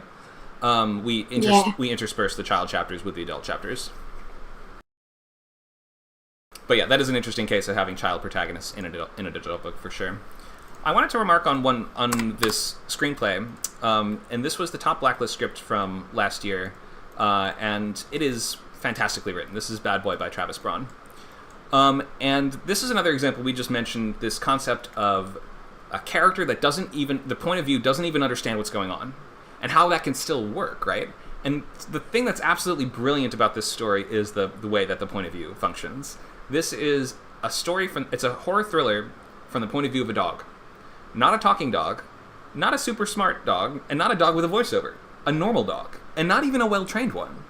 So the way that it works is so different from most stories, because the protagonist, first of all, can't make plans, can't talk, can't interact with anybody except in the dog ways, and lastly, doesn't really grasp what's happening. So in a way, it's like the audience is sort of another character in this script, because some scenes there's like a reveal, and the dog doesn't know what the reveal means, but we do. So it changes our understanding of what's going on. The basic premise is that it's about a dog, you could say, who comes to... this sounds so dumb. It's about a dog who comes to believe the next-door neighbor is a serial killer. But a dog doesn't know what a serial killer is, so that's not exactly an accurate way of framing it. And the dog's goal isn't to expose or stop the serial killer. He's a dog. So the dog's goal is basically be a good boy and continue being a good boy and find safety and happiness. And he's very, food motivated, which is, interesting to see, there will be sequences that move through the main character's day. And instead of, we'll hear, snippets of conversation from, we'll go on the walk, and we hear, a little bit of conversation from his owner. We'll go to the store, we hear a little bit of the conversation happening there, and we can kind of, piece together the story going on. But they're not what the character is interested in. Those conversations are just things that we peripherally hear as the main character is look, a waffle on the ground. Or, look, someone eating peanut butter. Or, the scenes we jump to are things that are of interest to him, not of interest to us. So that's another way that we are kind of a separate character there. We're watching a story happen. We're like, no, the guy's a serial killer. But you gotta stop him, boy. But it's not Lassie. He doesn't know what a killer is. He doesn't even care what that is. So, why can't the dog talk? Because he's a normal dog in the story. It's a movie as well, so there's we're all in that third person, objective perspective. Something I really loved about it was the way that there's a character arc that actually makes sense for a dog to have. And like all these things that the way I've described the movie, it sounds like how could that possibly work? But it works amazingly. Like the dog's goals end up aligning with things that move the story forward, but not really because the dog like knows he's in a story, if that makes sense. The dog doesn't know he's the protagonist of anything. Dogs don't really pursue goals in the same way that people do. So it's weird to say a dog suspects his neighbor is a serial killer, because he doesn't really suspect that, nor does he understand the implications of that. But like for instance, towards the end of the first act, like 10, 12 pages in, he's digging in the backyard. He finds a shoe, and he thinks the neighbor, or like in between the properties, he finds a shoe buried there, and the neighbor sees him, takes it, chases after him. He runs away. He's like, "Oh no, I'm being chased." He's got a shoe, but he's got the shoe in his mouth, and now he brings it back to his house. And now the neighbor is watching him carefully. And it's like, "I need to get that shoe back." That was just a dog doing what dogs do, but it happened to endanger this person that we suspect is a killer, and that we are sort of like building our understanding of what's going on around the character, but not necessarily through that character. Does that make sense? Anyway, you guys have to read this. It's freaking great. Nacho tells us the writer said he started thinking about the story when he started as a writer working on the animated show Pupstruction. Okay. That's so funny. Yeah, there's some good pupstruction content in this one, and yeah, it's a great example of every element seems to not make sense, but it blends together beautifully. You're never confused about what the dog wants or is trying to do or what his goal is. We are on his side from page 1. Like, first of all, how do you not root for a doggy? Are you insane? Like, unless he's a very bad doggy, you would root for a doggy. And even if a doggy is very bad, we typically root for him because no doggy starts as bad. Think of Cujo, right? Cujo has chapters from his point of view, too. Cujo just wants to be a good boy. He was, like, abused and hit with a wrench and stuff like that his whole life. So by adding in that extra perspective, we can build sympathy for those characters in a different way. Or we can come to understand what they're doing in a different way, even if they don't even understand what story they're in, really. Okay, so check the script out. It's on the blacklist. I think I'll wrap up there with my interesting different looks at point of view. I did want to mention, I'll just mention it quickly, Incidents Around the House by Josh Malerman. And Josh Malerman has a lot of interesting POV in his books, but this one is a horror story from the POV of a small child. It's kind of like Room in that way, but the way that she starts, she has like a ghost in her house sort of, but she's not as scared of it as you would think a character would be. You know how in horror movies the kids are always talking to the ghosts and stuff? It's like that from the POV of that kid. You know, remember the girl from The Conjuring that's like, "Look, Mommy, he's in the mirror. He's my new friend." It's like that, but from that kid's mind. Okay, check that one out. I have a couple of movie examples I don't want to get into here. So, just wrapping up, I want to maybe touch on POV and emotional impact, and then we'll go into our open lab where we'll ask, what do you have that you'd like to work on or look at or get feedback on from your books, and how can we give you that boost forward and move you to the next stage of your writing in whatever way that you need. So to begin with, let me shrink down the background here. So I think in terms of emotional impact, you will get some of the strongest stuff and most memorable stuff by taking a theme or a dramatic argument that we sort of already know, or maybe we explicitly already know, and then building up to that theme in a new way, or perhaps taking something that we assume to be true and then putting a bunch of obstacles in front of learning that thing. You take something that seems obvious, like it's better to be kind than to be mean, right? That seems like a pretty obvious theme. But if you work backwards from that and you create a world, like often people think of characters like Superman as boring. They don't like Boy Scout characters because of course everyone wants to do the right thing and be a good guy, right? No, that's not true at all. That's just what you are used to hearing in certain stories. Like, the Boy Scout is only a cliche in the world of fiction. Boy Scouts in real life are actually pretty rare. And in order to create a story in which being a good guy and doing the right thing matters, you have to create scenarios in which those things are actually really difficult or disadvantageous, or the character is working against their own interest and has to sacrifice something. That's why the best Superman stories are going to be the ones where it's not questioning can he kill the giant robot, it's can he destroy the giant robot and save Lois Lane, and also save the kid falling off the bridge. So we've got his values being drawn into question, and you get interesting emotional impact from those things when you kind of like take this obvious theme or something that seems obvious, like you should always do the right thing and save the day, or something like that. And you give a Superman story where it's like you could do the right thing and save the day, or you could save your family. Which one do you want to do now? It kind of highlights it through that contrast. It makes it clearer why your otherwise obvious theme is actually not so obvious. Some of these great examples from movies from the past couple of years. Obviously, books have a lot of these, movies and TV. I've drawn a couple of these. One's from another Thai insurance commercial. Not insurance, actually. That's a Cancer Institute ad.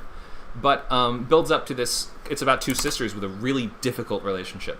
If we might imagine the theme or the sort of the sentence that sums up the whole story is, I only have one of you. And that's obvious, right? You only have one of every individual person. There's not multiple copies. Unless you're a Cylon, you don't have multiple copies of your loved ones, right? Duh. If you say it without the story, it seems very surface level. But so you have to create a story in which that thing that we already know actually has a lot of obstacles towards your character reaching and understanding that thing. And sometimes that comes from different points of view, right? Like in this ad specifically, it's about two sisters that have two adult sisters there in their 20s. They have a really fraught relationship, and the younger one has always sort of felt like a burden. Like the older one's always thought of her as like a burden on her, or like she always got preferential treatment from the parents. She kind of screws around and wastes all the money. She smokes cigarettes in the house and parties with her friends all the time and doesn't have a real job. And the older sister is the one that has to do all the work and be the responsible one and things like this. And the older sister ends up getting cancer and hides it from her. This is all in one 3-minute ad, by the way. Hides this from her younger sister until this moment where the younger sister is like, what's wrong? You have to tell me. Pulls a hat off her head and sees that almost all her hair has fallen out. And that kind of catharsis from that understanding of perspective from us, like watching the character that we were sort of rooting against for most of the story, kind of burst into tears and say, like, I'm so sorry, I didn't realize you were suffering this much. That actually has a lot of impact because we see the way that I think that concept of catharsis is a sudden emotional release. But in order to get that release, you have to have repression. There's no release without that repression. So by creating that, like if you just had the characters in the opening scene be like, I only have one of you. Yep. Like we don't quite grasp the impact, what that actually means and why that matters. But by sort of separating their perspectives so the younger sister never fully grasps like the struggles and challenges the older one is going through, when she finally has that moment of recognition and reconciliation, it comes with this catharsis of realizing, oh my god, I've been wrong this whole time, like I've been treating you poorly, I'm so sorry. And it sort of leads us into the finale of that story. So I see a comment in the chat. I don't understand that. Maybe you can clarify what you don't understand. Feel free to type it in the chat if you want. Let's look at a few more. So, you all deserve long and happy lives in peace. This is from the end of Band of Brothers. And this is a sequence where we've spent 9 episodes fighting the Nazis. Obviously, we don't have a lot of sympathy for them. There haven't not been any POV scenes with the Nazis. And usually the German is unsubtitled in the show. And so this sequence takes place at the very end when the war is over. And we have two characters that sort of start watching the German general give a speech, not Hitler, but like a German general give a speech to his troops. And they sort of laugh it off at first. They're like, look at these losers. What do they even think they were doing here? Like, they've been wasting our time and murdering us for years. And this is all just a big joke. What are we doing here? And the German translator actually speaks up. And he starts translating what the general is saying to his troops. And the Americans actually start relating to it more than they think that they would. And the more that we come to understand where they're kind of coming from, not in the sense of ideology, like it leaves ideology entirely out of it. And that's why it's so impactful. Because how does the speech go? It's not like, you fought hard for the fatherland and now we're going to rise up in 5 years and strike again and complete our mission of eradicating the lesser races. It's not like that at all. It's like, it has been an honor serving for all of you, and we have all struggled and suffered together and seen great death and great hardship. And the American soldiers are like, oh, like, wait, they're just kind of guys like us? And this speech ends with the general telling his troops, I wish for all of you long and happy lives in peace. And by the end of the scene, the Americans believe it too. And like at the start, like only by separating those perspectives at the beginning, like there were not sympathetic Nazi scenes all throughout the show. By saving that into the end, it again creates that sense of catharsis and understanding each other's experience. The question is the emotional catharsis, but it's a me issue. Okay. Well, we can feel free to ask more if you want to. I'm glad to expand on that. The other one that I wanted to bring up was the laundry and taxes scene from Everything Everywhere All at Once, in which we sort of reframe this concept of, we think of love as being something that requires deep gestures and big, holding up the boombox outside the window kind of, so in movies at least. That's what love looks like, and that's how you express love, and you earn it or you win it by the end by beating the bad guy, and you get the girl or you get the guy, right? But this story sort of reframes love as a series of boring things, like a series of otherwise banal actions that you do together.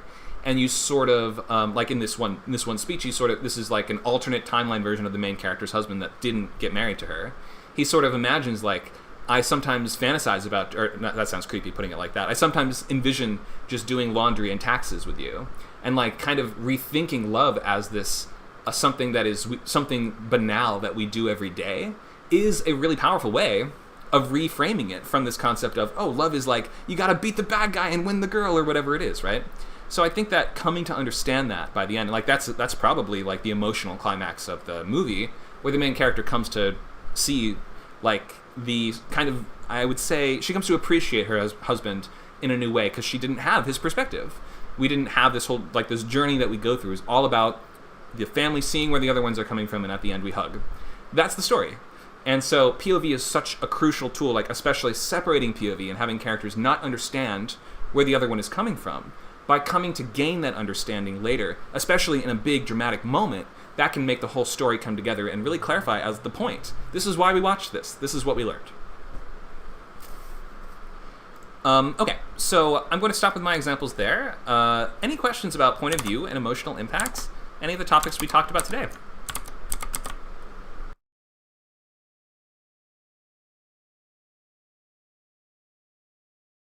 Yeah.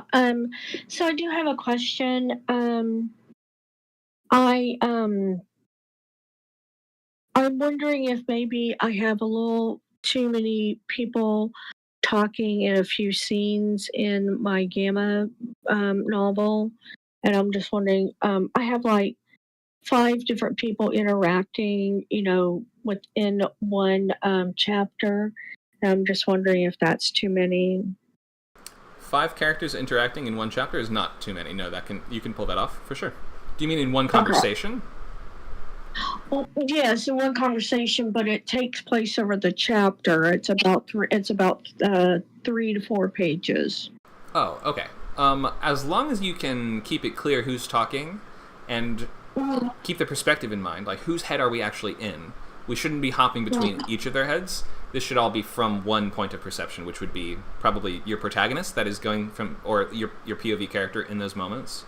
As long as you can keep it straight, and as long as it's not confusing, you're fine. Like, you could do 10, you could do 20 characters talking in a scene if you want.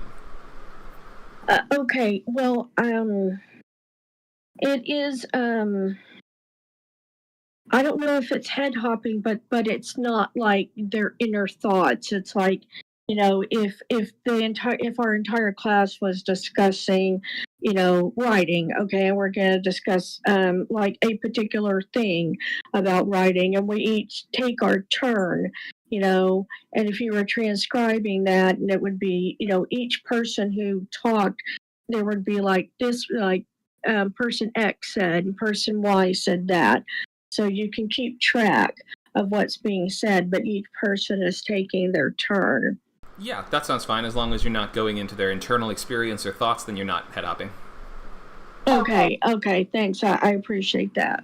No problem. Reading, Becky mentioned older fantasy and middle grade and young adult type fantasy stories. And especially reading Diana Wynne Jones, you'll be surprised there's a lot of head hopping in books from like the 60s through the 90s, basically. But nowadays it is considered out of fashion to jump between character POVs within the same chapter, unless you have some brilliant way of doing it.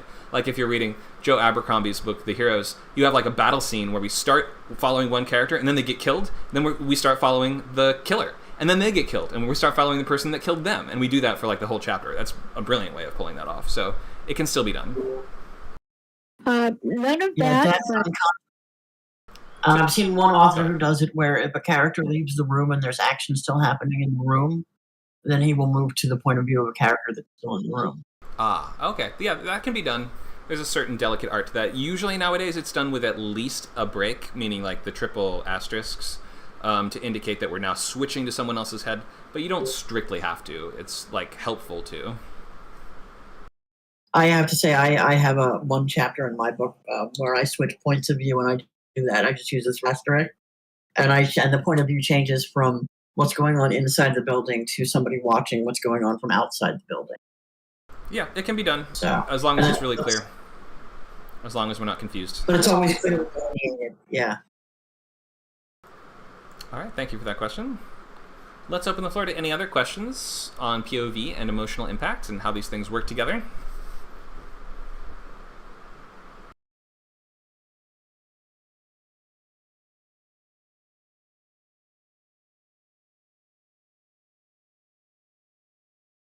Okay, if there's no more questions, then we will open it up to lab and workshop time. Who has something they want to get feedback on or discuss or brainstorm, or a story problem you're trying to solve in your novel? I do. Oh. But I'll wait for mine at the end. You'll wait to the end, okay? Because Let me mine's go the get it. clip of my book, so it needs to be when we're not streaming because of our Right. publisher thing. All good?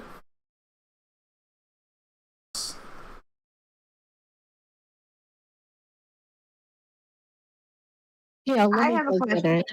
Sorry, go ahead. Let me go get it. Okay, if it's not ready yet, I'll have to open the floor to anyone that has it ready to go. Amanda, did you have something ready?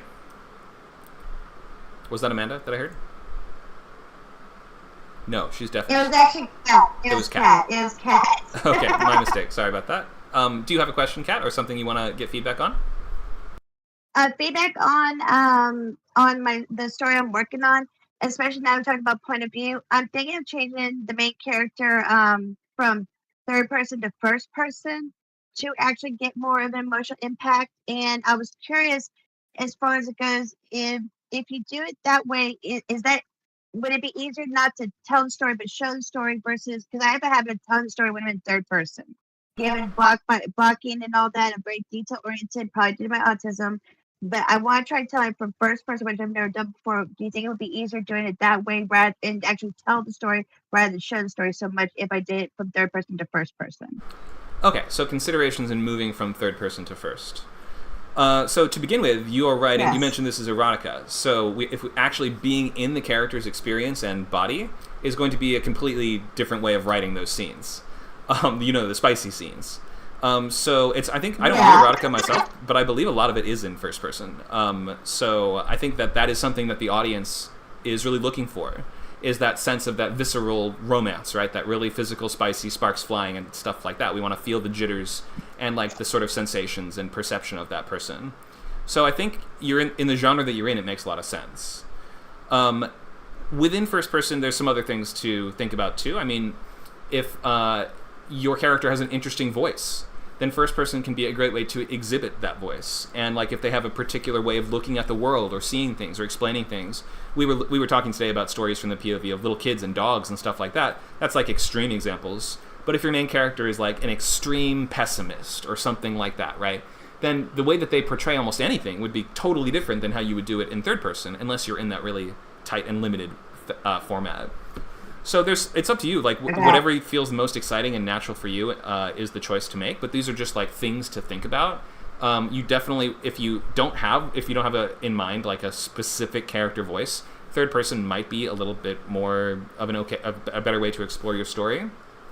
But it makes a lot of sense for the type of thing that you're writing. So there's pros and there's cons on either side. Of course, that's what I was thinking too. So, and the character has a very specific voice, and I am related to an actual person. So I think it makes more sense to do it in first person. But I would try in third person just to see if I pull it off. Okay, if you have an interesting voice and you're writing erotica, I think first person's the way to go. Yeah, I just wanted to clarify, make sure I was thinking of that the right way as well, to make sure I wasn't like jumping the gun and making a good or bad decision in that. But thank you for clarifying that. Sure, no problem. And are you in present or past tense? Present. Present, got it. Okay, so that's like a very immediate. Some consider it to be more like attention grabbing or feel a little bit more urgent in a way. And because your character's trying to solve a mystery, then, I mean, you could use that to sort of bump up the urgency of the, I have to solve this now. It's not like I had to solve that then. So, yeah, first-person present seems like a good choice for you. It's very common in YA, even if you're writing adult, it is still used sometimes. Okay, thank you. No problem. Great questions. Thank you for that. Let's reopen the floor to anyone who has lab or workshop questions, problems, snippets of text they want feedback on or questions about. I'm trying to get it and put it in the chat. Okay, you can copy paste it or share the Google Drive link. I'm seeing. I think Go ahead. I think we could do mine without you stopping the stream because it's only a small snippet. But if someone else wanted to go first, then obviously they go first. Okay, are you ready to go, Michelle? Hold on just a second. I'm having trouble with this, and I just don't know why. Okay, I'll come back to you then. So Okay, I see a comment in the chat from Earl saying, I'm ready. Does that mean you have something you'd like to workshop or ask about, Earl?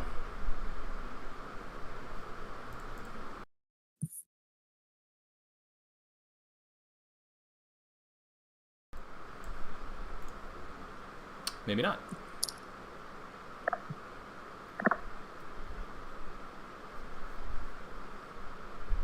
Okay, let's see. So we have Becky's... Oh, go ahead. Yeah, sorry about that. I don't know what's up. No problem. I hear pretty you. much pretty much I have an idea of 2 point of views. One is a cop and the other is like pretty much this hacktivist that's trying to take down a corporation. And then they all have, and then I'm trying to get them to have their stories like intertwined with one another. I'm trying to figure out how to do that. How to do that? Okay, you're trying to figure out what the characters are doing, or if they're working together or against each other, or something like that. They have different goals that intertwine with this corporation. That's the main antagonist of my story.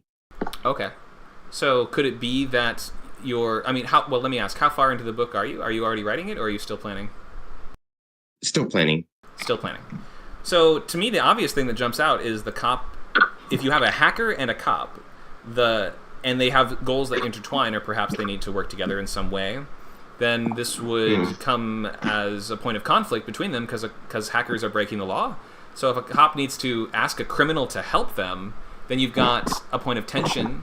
So like saying, I hate cops, I would never work with a cop. And your cop is like, I hate hackers, I'd never work with a hacker, but we have to work together in order to solve this larger threat or problem. That's what jumps out to me immediately. Is that how you sort of saw it? Yeah, so I saw it as like almost like cheat, because the mind is taking inspiration from cheat almost, where there's two different points of view with the characters. I'm sorry, from what? What was the book? Heat. The movie Heat. Oh, Heat. Okay. So yeah, in Heat, exactly. So on Heat, in the movie Heat, we have two characters that are on opposite sides of the law, and that are they become arch nemeses by the end. They are like, we have the bank robber criminal, and we have the heroic cop, who clash and collide all throughout the story. So is that how you see yours working out? Like where they're constantly butting heads? Yeah. Got it. Okay. So in that case, maybe it's not so much about them collaborating, but it's about their goals kind of bouncing off of each other, or they have goals that are zero-sum, meaning only one of them can get the thing that they want. And it'll be a lot of, it's almost like, I think you'll probably want to set it up, at least initially, with that sort of sense of protagonist and antagonists. So whoever we start the story with is probably who we will initially build sympathy for. And then whoever is working against them is going to be whom we initially envision in that antagonistic role. But you can always flip that as you go on. Like, you can start by saying the cop is like the good guy, until halfway we're like, wait, no, the cop is corrupt and bad, and the hacker's the good one. So you can play with that a lot, too. Did you have any questions about specifics there, or something we can help with, or did you want to ask the room for their opinion on something? No, I just wanted to give my 2 cents. Like, there's 2 POVs that I'm working on. First person. Both are first person POVs. Oh, both are first person. Okay. That's it. So in that case, you'll just have to make sure those voices just sound really distinct, so that we don't get confused which chapter we're in. So I would pick a very different style. Yeah, I'm gonna have like the chapters be like, oh, this person is speaking. Oh, now this person is speaking. I feel like that's the way to do it. Right, for sure. Yeah, you can have it like really distinctify those voices and make sure, excuse me, that it feels like we are in two different people's heads. Yeah. Thank you. Yeah, thank you for sharing that. Who would like to go next? I can have Oh, you go ahead. Were you saving it to the end, Becky, or did you want to do it now? Oh, I can do it now because I realized first of all it's it's in the second chapter. And secondly, it's only a snippet, so it's not like before when it was like a crucial point in the story. Do you have a little time after class? I just asked because we only have about 10 minutes in this one, and so what if I finished with everyone else, then I could just meet with you after for like, if it's only 100. Yeah, that's absolutely perfect. Yeah, I can do that. That's okay, fine. Let's do that because it's so short. Yeah. We'll finish off with Michelle's in that case.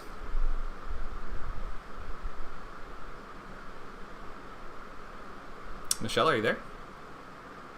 Yes, it should be there. Yes. All right, I have it here. How can I help with this one? Okay, just tell me if I have a little bit of prose and I have some dialogue, and just gives me your this is first draft, so it hasn't been perfected yet. It doesn't have a perspective yet. Is that what you said? No, it's just first draft. Okay. So before I get into this, it's been a common comment in the past, or like a common idea that I've shared that I just want to bring up before we dive in. So in a lot of your work, I think especially I'll bring this up because today was all about point of view. So I've asked this question: are we bringing forward enough thoughts, opinions, nuances, and emotions from the characters? Is it clear whose head we are in? And does it feel like that we are adequately establishing the point of view? So just because that's the focus of our class today, I'm going to read through it with that in mind. And I would just maybe even if that comes up again, I would say just like write that down before you even submit something or before you finish a chapter or something like that. Thoughts, opinions, nuance, and emotions. That's always what you should bring forward. Okay, let's give it a read. Okay, and is this the middle of a chapter or the start of a chapter? This is the start of a chapter. I'm sorry about that. That's okay. So it's the start. So whose point of view are we in for this chapter? Well, we are in this nameless engineer. Oh, it's a throwaway? Yeah. Okay. But that person may become more important, because I feel like anybody that's interacted, that they deserve to live. Okay, so you were saying it's a throwaway now, but it might become more than that as you continue to develop the story, I think. Right. Mm-hmm. Okay, let's get started. The United States Army Corps of Engineers began depositing enormous amounts of earth and water throughout the American Rocky Mountains. So throughout is just one word. I'll mention the copy editing stuff just as I go through. I know it's a first draft, but it's just my editor brain just wants to comment. And we would probably not say we are in America, and you even mentioned America earlier in the sentence. We don't need to specify the American Rocky Mountains. I think the only Rocky Mountains are American. We would just say Rocky Mountains. Okay. Okay. Go ahead. I see a typo. It's supposed to be we will be using. Okay, thank you for that. So we will be using carbine support beams with springs that work in both north and south directions, but also east and west directions to absorb earthquakes and plate tectonics. Is this all one sentence? Were set up by the engineers in the caves and caverns in the Rocky Mountains. So that sentence was a run-on, which means that probably needs to be split into 2 or even 3 shorter sentences. And you would put the dialogue tag attribution after the first segment of that. So we'll be using carbine support beams with springs that maybe even stop there. We're going to be using carbine, Chief Engineer Powell's informed the crew, and then you go on to explain after that. And then you don't need to save the dialogue for the end. Because if we have to read a whole long sentence without even knowing who's talking, then we have to sort of retroactively imagine, oh, that's who that was. It just makes it harder on the reader. So try to give us the dialogue tag after the first complete thought. Okay. Okay, and he informed the crew. What's carbine? Who said that? Who's the speaker there? That's supposed to be the throwaway engineer. Oh, that's the POV. Okay. Yes. Carbide is a form of carbon. It's 40 times stronger than diamonds and 30 times stronger than carbon nanotubes. We will place an ultra-high-performance concrete on the carbide in the ceilings and walls of the differing caves. Spanish Cave is the deepest cave in Colorado, located in the Marble Mountains region in the Sangre de Cristo range. And we are using the double buddy system, so your buddy will have 2 buddies. So be careful, if you fall, you'll die, and honestly, even if you don't die, we will never find you, so don't be stupid, get to work. Chief Engineer Powell said again. Okay, what's our compensation? Someone asked. Didn't you read the package? Yeah, but I want to hear it from you, the man said. There's a bit of... This thing is cutting off my screen. There we go. I want to hear from you. It's a 50% above your standard rate of pay. Damn, that's nice. What about shares? Another mining engineer asked. It's in your package. Go over it again. The kids are going to have a great Christmas this year, one mining engineer replied. The boring machines, the diggers, and the dump trucks began to move into the cave. It would be days, I think you're missing a word, it would be days before the boring machines began to dig away the interior. Okay, couple things. To begin with, this is from the POV of you're saying like a nameless engineer character, but it's mostly somebody else speaking and informing them what's going on. Why is Engineer Powell's not the POV, I wonder? You're right. I just felt like, I don't know, it felt like this nameless engineer was, but you're right. The Chief Engineer Powell's should be his point of view. I think so, yeah. And therefore you'd want to establish that even within the first sentence if you can. Like, if you can mention the name of the point of view character in the first sentence, you should. Or at least within the first paragraph at the bare minimum, because if we just don't know, then your reader's sort of lost going into this. So often, almost always start with mention some opinion or something like that of the POV character right away. What is the first part? The United States Corps of Engineers began depositing. So start with Chief Engineer Powell, was in charge of the operation of blank and blank. Or maybe start with him in a scene, right? Rather than starting far back, you can start with, Chief Engineer Powell pushed the lever forward on the dump truck and it dumped the whatever into the pit or whatever it is, right? So I would say establish that point of view more clearly and in the first few lines. Yeah, that sounds good. But you saying that, I'm thinking he should be getting off the phone with maybe the Secretary of the Interior, and talk about that, and then talk about the Army Corps of Engineers, what they're doing, and then Chief Fells could, begin talking about the carbine, etc., and then actually not talk about the spring, etc., in terms of him saying that, but rather talk about it in prose when, so in other words, the chief engineer is saying, we'll be using carbine support beams. And then, Chief Engineer Powell said, and then talk about the springs, etc., to absorb, earthquakes, etc. And then maybe I should give that engineer, maybe I should give them a name, and that person asks, so what's carbine, Mm-hmm.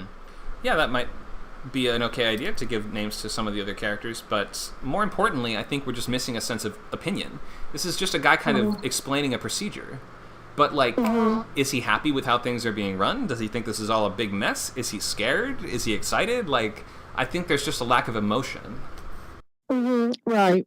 Well, the technique I've developed, which I'm not saying is a good one, is that I kind of lay down the skeleton of the idea, and then I'm going to go back and fill in the meat and blood vessels and everything else. Sure. That's okay. Yeah, it's a first draft, so you have unlimited time to add more onto it. But that is my thought. Go back to, I would write that down on every time you're about to submit for feedback or about to finish a section, write down TONE, thoughts, opinion, nuance, and emotion, and try to bring those things and amplify them as much as you can. Thank you. I appreciate your input. Thank you. No problem. Thanks so much for sharing. Sure. So we have a poll in the chats, or a link to a poll that Nacho has posted there on our Discord. You can click on that classroom button and vote on a poll to save your spots in our upcoming bootcamp, which again takes you all the way through writing the novel for 90 days. You can let us know if you're interested or if you have questions or want to discuss. Or let us know, I would sign up if you would only do this. And then we'll be like, oh, okay, great, we'll do that. So let us know. We are always expanding these and changing these and modifying them as we go on. This is our 4th one, but we've done many, many, many boot camps for feature and TV writing. Again, check out Script Camp if you haven't yet. You can sign up at scriptcamp.net. We probably have time for one more question, if there is one.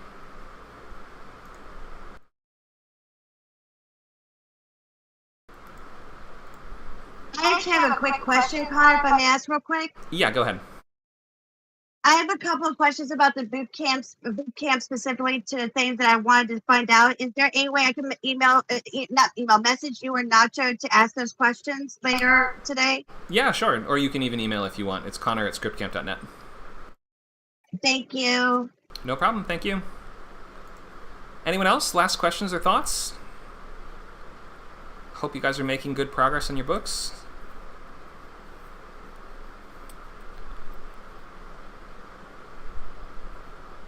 All right, if there's no more questions, then we will wrap up for today. Thank you for coming, or at least watching our stream. And everybody, we had viewers on YouTube and Twitch today, which is so great to see our different sites being used. So you should come join us on Discord, which you can find at scriptcamp.net, and get that link to join. We have plenty of boot camps and classes to help you build new skills and reach your life goals.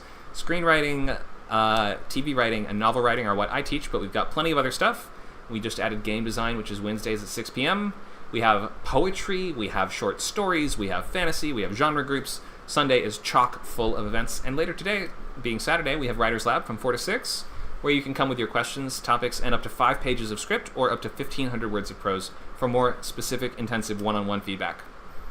All right, that'll wrap us up for now. Come join us, scriptcamp.net. Join the Novel Bootcamp. We'd love to have you. Help you write your book and get you to the next stage and write the next book and the next book and the next book. We will be here we will be swapping our swapping our feature and TV writing slots soon. So features is moving to Sunday, and TV is moving to Friday.